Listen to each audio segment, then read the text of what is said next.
E nós vamos conversar agora com o professor livre-docente de Relações Internacionais da PUC São Paulo, Reginaldo Nasser. Bom dia, professor Nasser, tudo bem? Bom dia, tudo bem? Prazer estar aqui com vocês. Prazer é nosso, professor.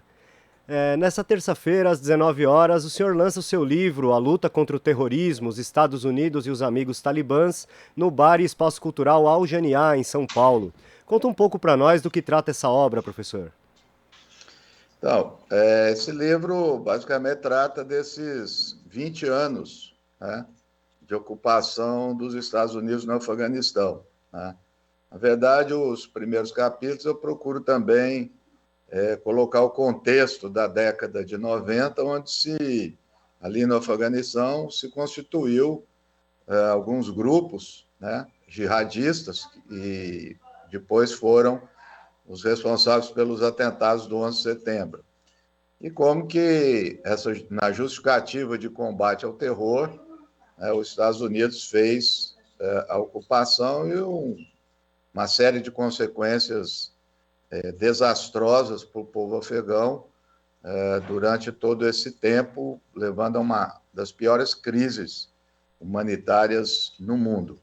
Então, é um balanço para as pessoas refletirem, virem, né, tomarem conhecimento do que aconteceu, todas as contradições do processo, e tentar também mostrar para as pessoas que, embora eu esteja tratando de Estados Unidos e Afeganistão, não é caso único. Isso pode acontecer e pode acontecer também em outros lugares do mundo. Então, a gente tem que pensar para atuar e evitar que aconteça de novo.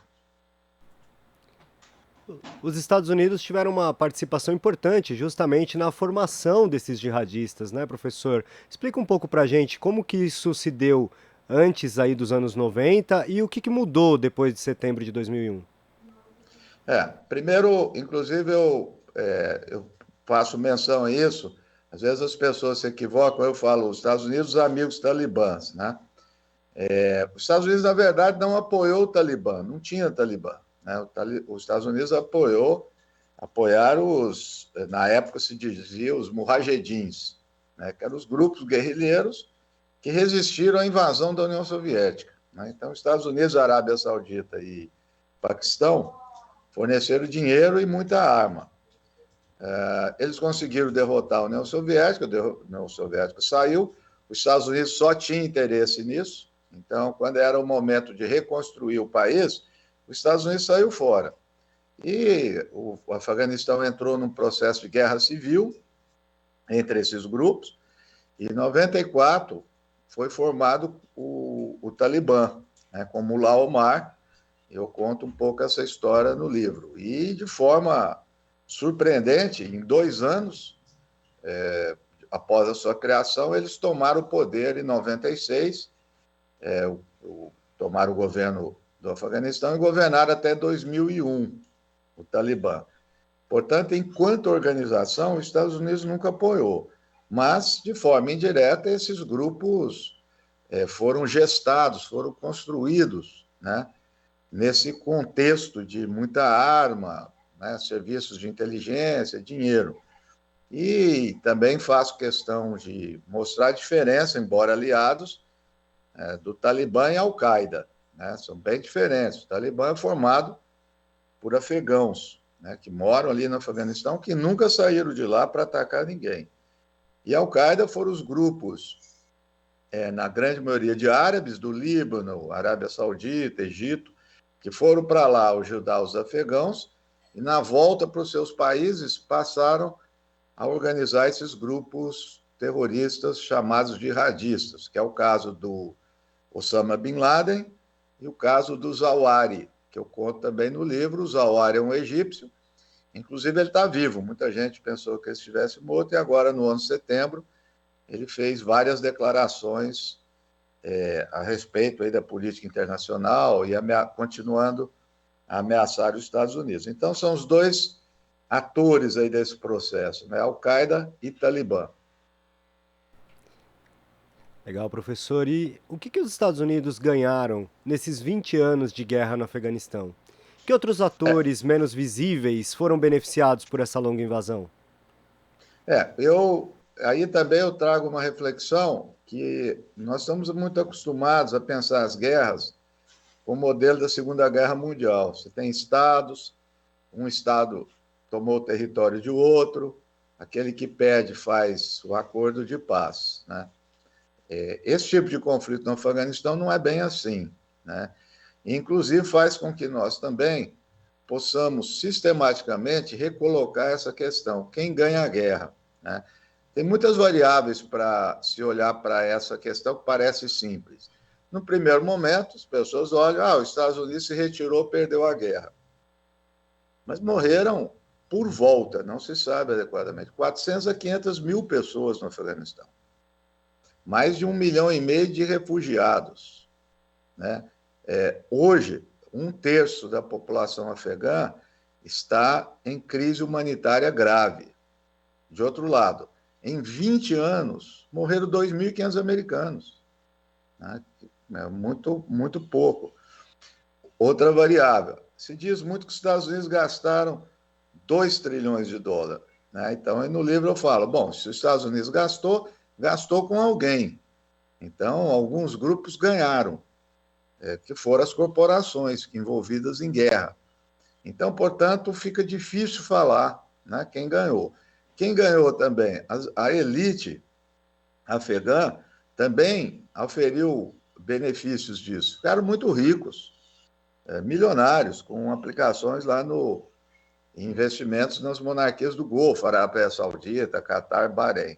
Então, sempre é importante a gente não, nesse processo, não falar em estados nacionais, os Estados Unidos e o Afeganistão, mas quem são os atores envolvidos e quando e como cada um lucrou ou perdeu com essa guerra. Então, o fenômeno de ganhar ou perder uma guerra é muito mais complexo do que se parece à primeira vista.